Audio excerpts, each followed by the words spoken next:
आज इस बहस में एक बहुत काम अच्छा हो गया कि सबने एक्सेप्ट किया कि हमारा डीएनए एक है। ठीक, रुकिए। अब एक और बात निश्चित हो जाती है कि हमारे पूर्वजों ने कभी ना कभी तो भोले बाबा की और श्री कृष्ण की पूजा की होगी। सनातन धर्म तो है, लेकिन हिंदू शब्द कब आया? क्या लेना देना है उसका सनातन धर्म से? हमारे समारंभ यावत बिंदु सरोवरम तद्देव निर्मितम देशम हिंदुस्तानम प्रचक्षते। तो हिंदुस्तान आ गया ना, हिंदू से हिंदुस्तान आ गया। हुआ। अरे ठीक पाखंड हुआ है। पिक्चर चालू करो बे। न्यूज 18 इंडिया पर देश का सबसे ज्यादा चर्चित कार्यक्रम आर पार। आज ऋषि सुन्नत कह रहे हैं कि मैं बतौर प्रधानमंत्री नहीं बतौर हिंदू आया हूं। आज गुलाम नबी आजाद कह रहे हैं कि हम सब पहले सनातनी थे, हम कन्वर्ट हो गए। शेख अब्दुल्ला की बायोग्राफी है, तो मानिए ना कन्वर्ट हुए, या तो किसी लालच में हुए या किसी डर में हुए। ऑप्शन तो यही थी। शादाब चौहान एक मिनट वो लाइए, क्या आप 50 का 100 का एफिडेविट ले आइए, उस पर साइन कर देंगे। किस बात के लिए एफिडेविट ले? हाँ कन्वर्टेड है।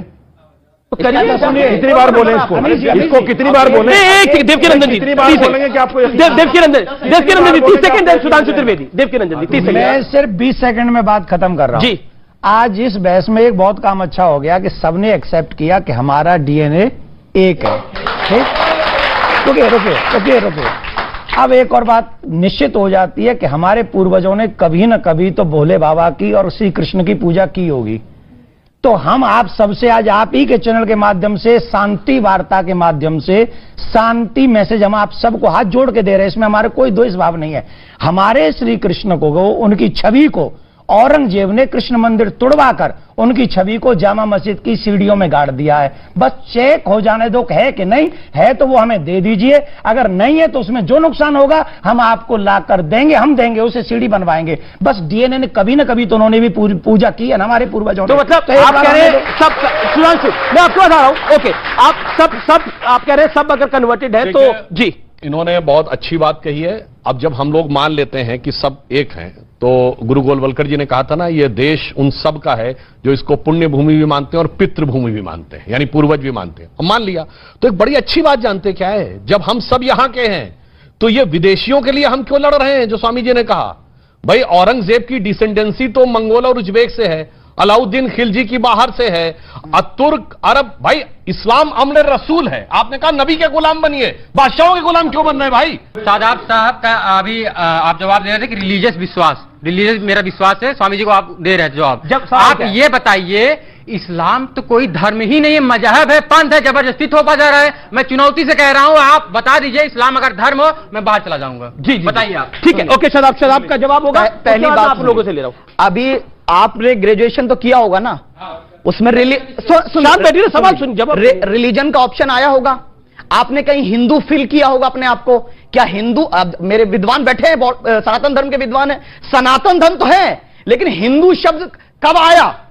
क्या लेना देना है उसका सनातन धर्म से? वो मुझे बता दीजिए। विदेशियों ने नाम दिया, उस नाम को ढो रहे हैं। पहले अपना सोच लीजिए, बाद में मेरे से सवाल करना।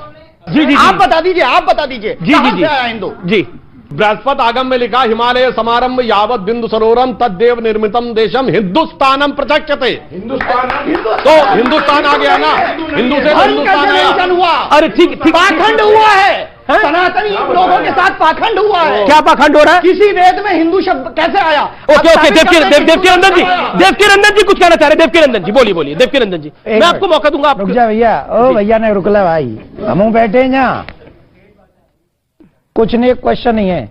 ये जो काली जैकेट वाले चौहान साहब हैं जी, पाखंड का अर्थ बताएं क्या है? मैं बता रहा हूं। पाखंड का अर्थ वो है जो सनातनियों के साथ हुआ, टैग में हिंदू लिख दिया गया, यही सबसे बड़ा पाखंड है। यही अर्थ है। बजा ताली, हाँ, और सर्च करना है।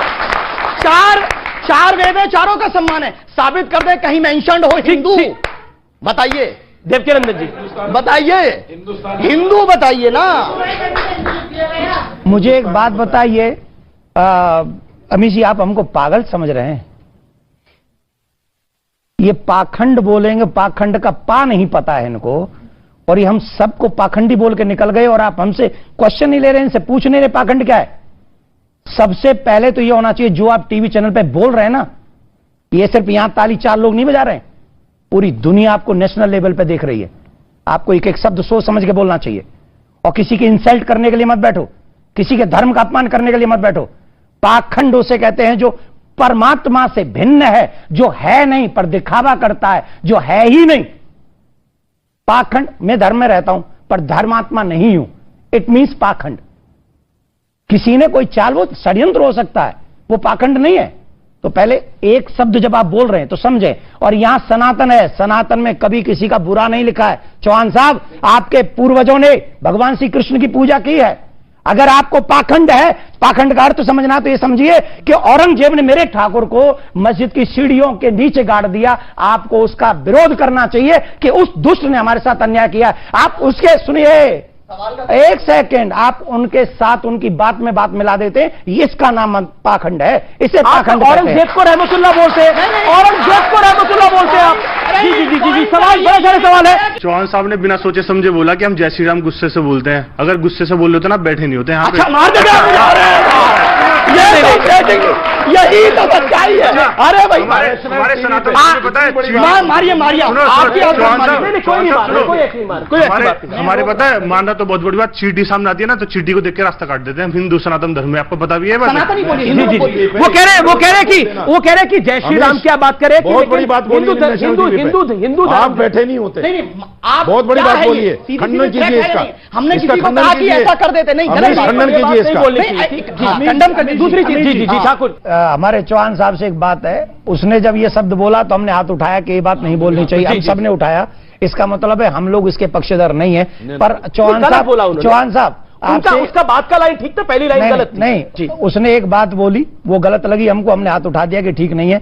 पर हमारे भी दर्द को समझो, जामा मस्जिद की चेकिंग करवा दो प्लीज, क्योंकि आज भी वहां से प्लीज। अरे हाँ बोलो, सुनिए, हाँ बोलिए, हाँ बोलिए, बोलिए। देखिए, प्यार आपने बोला, प्यार है, मोहब्बत है, तो हाँ बोलिए ना। हमसे मोहब्बत है तो अच्छी बात है, लेकिन ठाकुर साहब को शादाब चौहान पे विश्वास है, नरेंद्र मोदी पे नहीं है। तो चलिए, प्रधानमंत्री बनेंगे तो जो सच होगा वो सामने आ जाएगा, दूध का दूध, पानी का पानी हो जाएगा। देश के प्रधानमंत्री ने जब राम लला का मंदिर का शिलान्यास किया तो बहुत सी पॉलिटिकल पार्टीज ने बोला कि यह सही नहीं था, एक प्रधानमंत्री के तौर पर वो मंदिर का शिलान्यास करने के लिए जा रहे हैं। देखिए, मैं थोड़ा सा बात पर कहना चाहता हूं कि भारत में लगभग 98% जो मुस्लिम हैं वो कन्वर्टेड हैं। इसमें तो ये तो सबको पता है, ये कोई नई खबर नहीं है। पत्रकारिता में पढ़ाया जाता है कि समाचार उसे कहते हैं जिसे लोग पहले से न जानते हों। तो ये कोई समाचार नहीं है, ये तो तथ्य है, और इस बात पर किसी को आपत्ति भी नहीं है। लेकिन मैं ये कहना चाहता हूं कि धर्म बहुत पवित्र शब्द है और धार्मिक होना बहुत अच्छी बात है।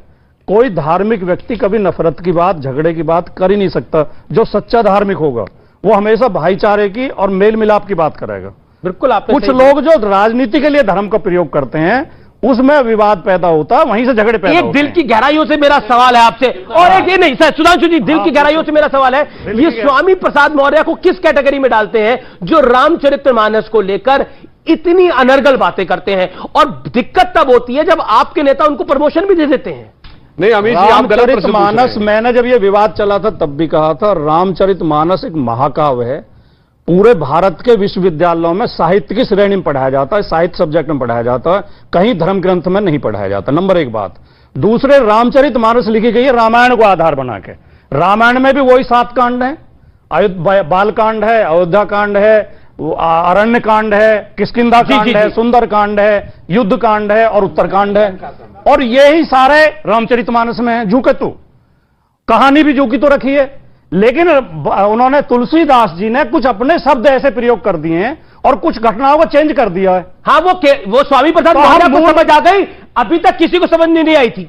मूल वाल्मीकि रामायण की जो कहानी है उस पर किसी को आपत्ति नहीं है। मूल वाल्मीकि रामायण में किसी धर्म, किसी जाति को नीच नहीं बताया गया है, किसी के प्रति घृणा नहीं है, नारी का अपमान नहीं है। रामचरितमानस में भी नहीं है। नहीं है, नहीं है, नहीं है। मैंने खुद राम बता देता हूं, समझने का प्रयास किया। मैं बता देता हूं, मैं पूरा समझने का, मेरी पार्टी साथ है जी। आपने बोला रामचरितमानस में लिखा, जय वर्णाधम तेली कुमारा, ये जो वर्णाधम जो नीच हैं, तेली और कुमार को नीच कहा है। ये आपके पढ़ने में है। मोदी जी क्या है? रामचरितमानस में मोदी जी क्या है भाई? वो तुलसीदास के अनुसार नीच है। अरे लिखा है, और इस समय तो नहीं लिखा, नहीं लिखा, नहीं, उसका मतलब नहीं। आगे क्या है?